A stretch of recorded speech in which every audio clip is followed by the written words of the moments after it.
Kayo ba ay aabay at ayaw niyong makita ang likod ninyong may bakni or nanggigitata sa tagihawa? Suot ang inyong bridesmaid's gown na infinity dress. Aba, ay ganari ang gawin ninyo. Char!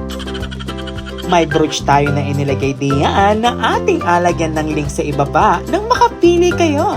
Check out! Dalawang design nga pala sa harapan ang ipinakita natin diyaan, kaya kayo na ang bahalang mamili kung alin diyaan. At syempre, hindi natin akalimutan ang brooch. At nang maimekos na natin ng ganyang design, ay alagyan na natin ng brooch para fabulous. Ang kulay nga pala na rin ay lavender motif. Karaniwan itong sumasagisag sa kapayapaan at katahimikan dahil ang amoy ng lavender ay kilala sa nakapapawing amoy at nakaka-relax na epekto nito. Kadalisayan at kagandahan, madalas itong ginagamit or gamitin sa mga disenyo na may elegante at malinis na tema. Pagmamahal at debosyon, sa ilang kultura, ang lavender ay simbolo ng tapat at pangmatagalang pagmamahalan.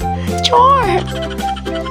Pagpapagaling at kaginhawaan, kaugnay ng paggamit ito ay aromatherapy at wellness. O diba, nakagawa na naman tayo ng pangmalakasang atake natin sa kasanan. Follow for more. Wala namang masama. Char!